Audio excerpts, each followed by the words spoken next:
Welcome back, subscribers.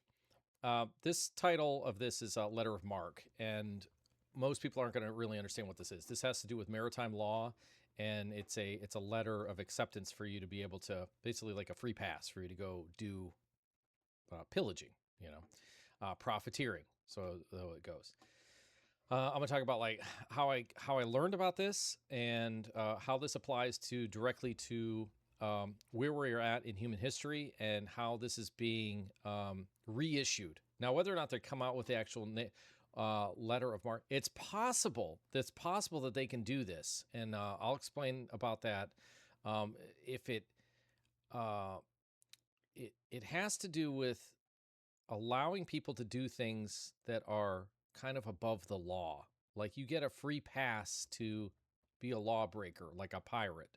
Okay, it's pirate energy only with documentation. So there's really actually no difference between a pirate and a profiteer, okay, or a privateer. They don't teach us that. They only teach about the pirates, or they're called them explorers and pirates. And I don't know if that's a cover, some conspiracy theory cover, not to get you to look into actually the real history of it. But actually, like the reasons why I think is because it directly points the finger at the crown, the administrations, to be doing nefarious activity that they encouraged it, basically. All right, so I learned about this MARQUE. And because of, I had a morning meditation. So when I wake up in the morning, I don't open my eyes and I basically either go back through my dream state or I get basically injections of words that come into my mind. Sometimes I will be like, that sounds batshit, and be like, some of the things I talk about it's like right on the fringe. And there's some things that happened to me about 12 years ago, and I became highly connected. And I found out that if I do specific steps, breathing exercises, kind of yogic practices, if you will. And I didn't read this out of a book on how to do it. It was just something that happened naturally. And then I realized later that the techniques that I was doing naturally were the same techniques that are done by yogis and like energy practitioners, essentially. So in the morning, what I do is I wake and I basically just like clear my mind. So it's like it's the same thing that I do when I go to sleep, but it's the same night. So I do it whenever I wake up. And I never wear T-shirts, but I'm wearing my Navy T-shirt. This is just an enlisted T-shirt. I wasn't in the Navy, but my son-in-law is an officer in is an officer in the Navy, and they're up in Norfolk right now. My daughter and her husband are up in Norfolk. So I was wearing this T-shirt today because I have things to do around the house. I was like, oh, I should do since it has to do with Navy. I should do letter of marque. And so anyway, I do these meditations and I get this information.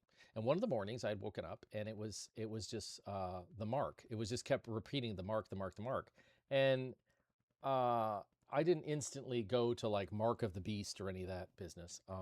It was I looked it up because it was related to something that was inside of a dream. It had to do with like commandeering a vessel, ownership, declaration of vessels, things like that. So your human body is salt and water. It is considered a vessel by rule. Our entire court system. You can go listen to Jordan Maxwell. You can Santos Bonacci. There's a number of guys out there that are incredibly entertaining to listen to, and they will brief you on how our judiciary system runs and how it runs on the legal elements have to do with boating.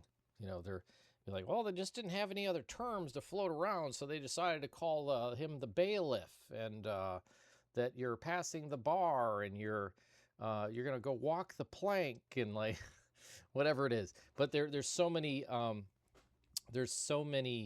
language elements that are intertwined into our judiciary system that have to do directly because of maritime law. That you're considered a vessel. Your birth certificate. You're birthed just like the birth of a ship. On the water. So a ship is created in dry dock and then it's released into the water, and it's birthed, and that's the day of its birth. just like what happens when your umbilical cord is cut and you're on the land, and like here you are, and welcome to Earth, and happy trails. A little espresso. So, letter of marque is a letter that was issued to profiteers, people in general. So again, like I'm in this meditation stage, and I don't know this yet. All I know is like the word, the mark, the mark, the mark, the mark. So I look it up, and then based upon what my dream state and things were, I just start kind of putting in searches, and that's why the internet's fantastic. So I look it up, and I was like, oh, this intertwines with what I was looking at. So I find this. So I'm gonna read this to you. I could do a screen share, but you could look this up as long as you spell it correctly. And it's letter of marque, MARQUE. So it's a marque or reprisal. The government is license of age of sale. Okay, let's look up age of sale, what that means. Is a period of European history, mid 15th, 16th century at the latest, mid 19th century, which is the dominance of sailing ships and global trade and warfare culminated. So it's kind of like age of sail. Think of the Gilded Age, the Bronze Age, it's an age, the age of sail. Marked by the introduction of naval artillery, and the age of sail ultimately reached its highest extent in the advent of steam power, enabled by advances in technology and things like that. So that's age of sail. So back to the letter of marque. So anyway, I basically get these transmissions, and I follow them. All right, not follow it like Son of Sam type of shit, but that the dog was talking to me. But I get words, like I'll get words, and I'm supposed to follow them. Like actually, one of the first ones that actually came to me through this meditative state was Law of One. And you can look this up. It's like it's a channeled thing, whatever. And I wasn't into it. I wasn't. I don't follow channelers or anything like that. But I would have never known about it. I was working on some things in my. I've got a lab on the back of my house, and I was working on some electromagnetic systems. And in the morning, I had woken, and I was getting very clear-minded ways of different types of experiments and things like that, and things to run with my setup. And one of the mornings, it was just repeated in my mind, law of one, law of one, law of one. And I looked it up, and I'm like, oh, this is not. I'm thinking it's going to be like like law of motion, or law of thermodynamics, something like that, that's related to that, but it wasn't. And I had read through it, and but there was an interrelation to what I was actually working on, directly relating to with what it was related. It was related. So, but that's another story. But anyway, it's the same relative mechanism. And sometimes I'll get songs, like I'll get like I've actually communicated with because of songs. Like I'll hear maybe the melody of a song. I'll hear like the bridge. Maybe it's just like a few words. I'm like, what is that? What is that? I think I know that song. But I'll get it in the morning when I wake, and then I'll go and find it and look it up. It'll like kind of stick in my head, and I'll kind of stay on it, and then I'll look it up. And it's not one that I've heard on the radio. That's what's so strange with it. Like I typically don't really listen to music during the day. I have albums and things. Like there's a turntable right behind me. There's right there. So I do like music, and but it's not something that like I wouldn't even own it. Like this song would be something that would be maybe a pop culture song. It might have been like 30 or 40 years ago, something like that. Some of them are from like 60s, 70s, and I haven't heard it, and it would pop into my mind, and then I go start trying to hunt the song, and then I would like read the lyrics. I just find out what the lyrics are based upon what my thoughts were before I went into the dream state. Like the things I was thinking about is this if I'm being like directly communicated. It's very strange. I have a whole list of songs like by date of whenever this started occurring. I started actually like writing it down, paying attention to it. So anyway, it's this thing. Anyway, this other one was this law of marque. So, or not law of marque, law of one, letter of marque. Yeah, I'm a real human. So, okay, so the age of sail. It said, so known as a privateer or corsair is another name. So what's a corsair? It's French for privateer. authorized to conduct raids on shipping of foreign state of war and with the Kingdom of France on behalf of the French crown, seize vessels, cargoes, etc. So, uh, wonder what it would be considered in. I imagine in each country there would be some other, like a different name of it. Like if I did letter of marque Germany, letter of marque Germany, maybe Marauder? No. Capper brief in German was a capper brief. Plunder the enemy. I'm trying to look at names. Prussian. So, at any rate, they all had a specific name that we know of by other elements, but they were directly associated with these letters of uh, being allowed to be able to go out and do it. So basically, you get this letter, and it would be you'd pay for it. It would go through. Okay, marks derived from the Old English mark, which is a form of the Germanic mark, which means a boundary or boundary marker. Um, so you basically it's a license. Like you could go to the crown and be like, okay, I have a ship, a vessel, and we'd like to go ahead and pay for this license, and then we can go out. So that you get it stamped, and it was like an official document that the ship would have to carry, because that would be important that you would have that, and that's the reason why they had like the flags, right, like the country of origin and whatever else. So like if you went out in the open ocean, like anybody could commandeer your vessel. So like if you were, let's say, you were allianced, you were like English, and then you saw like the English Royal Navy was out there, and they saw you were flying the Union Jack, they'd say like, okay, well that's an English vessel. They're friendly. We don't have to worry about them, you know, coming after us. Same thing. But if they decided to board, everyone would be forced to have to show their manifest, meaning like what's on board, identify your identity. Here's my letter of marque. Here's a da da da da da, like license to be on the ship on the ocean. And this is really important because it basically gave you licensed pirating. So depending upon, again, the dualistic nature, and I talk a lot about this, is that the dualistic nature of everything is that there is another perspective to it. You have to invert it in another way, but it's actually a different language of what it's actually called.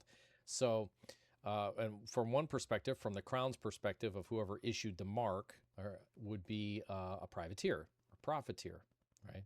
Like, hey, you're going to go make money for the crown.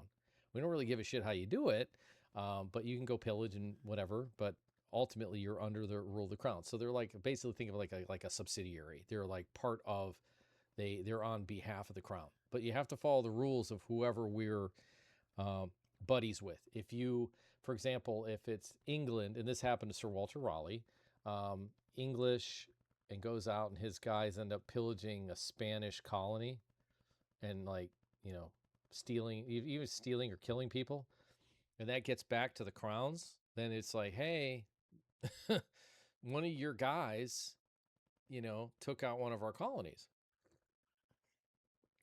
and they wouldn't let that happen. So that's why Raleigh was executed. But and he didn't do it directly. It's just his guys, as the story went, his guys went, on shore and then just like pillaged the village of a Spanish colony, and then it gets back to the crown, and they're like, well, how the hell they would know it was him is just absolutely crazy. But at any rate, so it was important to know like who you're working for, because again, like back then, you'd also have they weren't necessarily English, merchant vessels, or private or profiteer vessels. They could be like Christopher Columbus. He could be Italian or Portuguese sailor, and he's sailing for England or sailing for whatever. They were like, it was just a gig. It's like, I can go, I'm responsible for XYZ ships and this cargo, and we're going to hire, maybe they had like Indeed back then. I don't really know how it worked, but they would have this, so they weren't they're subjected to basically contracts. So think of like outside contractual, obligation of like 1099 to somebody, and be like, you're going to be outside contractor. You're going to, you know, you're going to be the helm of this ship. You're going to go out and do X, Y, Z, and then this is a letter. So that is the kind of the backbone behind it. But you had Italy, and they were all doing it. The Netherlands, the Germany, like all these nations that had water access were out trying to commandeer as much land as possible. It was like a wide open thing. This was really spearheaded by Rome, and the church is really what was the driving force behind it.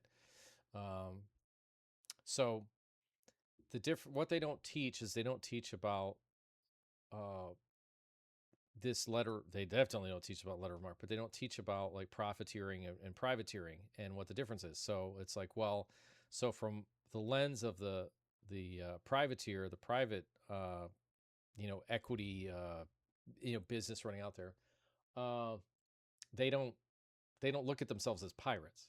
Okay, but if they're taking over another vessel, and firing cannons at another vessel, from that perspective, they're pirates. All right, they wouldn't necessarily have to throw up the skull and crossbones and that shit. Now you had guys that went rogue who'd have like they have the letter of marque, and then they go out, and this is kind of why this all got started was because whenever there is something new, a new business model, in the beginning, it's all clean and everybody's doing what they're supposed to be doing. But then soon corruption sets in, and then you have problems, and then they wipe it out. So that's essentially what happened. So this ran for uh, a few hundred years, basically until after like the steam power. But that was really post 1812. And part of that was the like kind of the establishment, and that war was really about establishing trade, international trade, and responsibilities on the water. So, so at any rate, they make it kind of seem like, well, there's no more piracy and people aren't doing that, and be like, they're doing Somalia and the whole like the Houthis, the whole thing over there right now going on in the Straits of Hormuz is very pirate heavy. That whole region over there, just it's nuts. And that's why the Navy, the United States Navy, is over there right now, straightening everybody out. So our U.S. Navy is like what the English, Royal Navy would have been back in this period of basically policing the Caribbean and all this other all these territories and all the Atlantic and all that, these new territories, and then just basically checking to make sure that you don't have people going out and stealing other people's cargo, like securing the cargo to make sure that we have safe passage. So like if the cargo is supposed to get back to England and it's getting raided before it gets there, and it's being raided by an Italian vessel or something like that, and it was an important cargo ship, then the Crown would step in and protect it with their the Royal Navy. So but anyway, if you had one of these documents, you could do whatever the hell you wanted. It was a license to steal. But because you were basically, it's legalized criminalization. So they can do the same thing where they could essentially open up letters of marque, and they could do this maybe to people that live in Arizona or Texas or whatever, and it's basically like it's open season. Think of it that way. So anybody coming across the border, if you had a farm, they don't have this, but it's potential that this could be something that if situations get serious enough with narcos or whatever happening, it has to do with border trade and business is really what all this is, and allowing people to like kind of like just crush out the weak, basically. So you'd have these letters. So you basically have just a bunch of pirates running around with documentation. um, so anyway, I get this like download basically in the morning.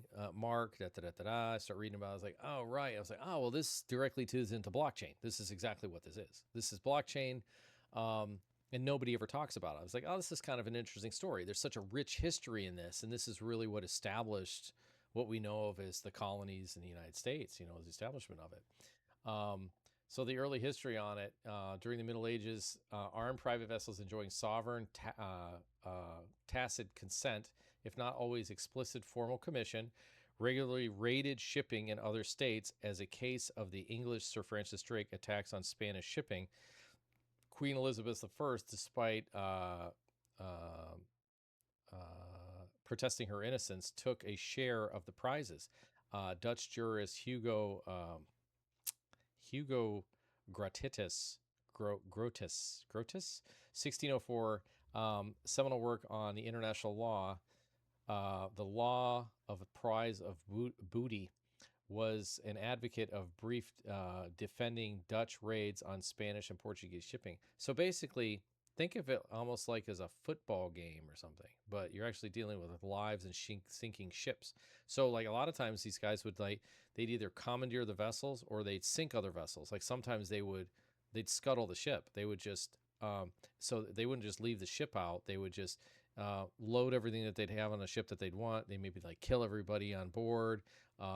Whatever it was, if they didn't want to come, they were all whores, so they were like, okay, I'll work for you, that's fine. Well, I'll just run this ship. Do you have enough food? Well, so there would be like um you know a it's like having a warring. I'm just gonna cut this off. I don't need to talk about this anymore.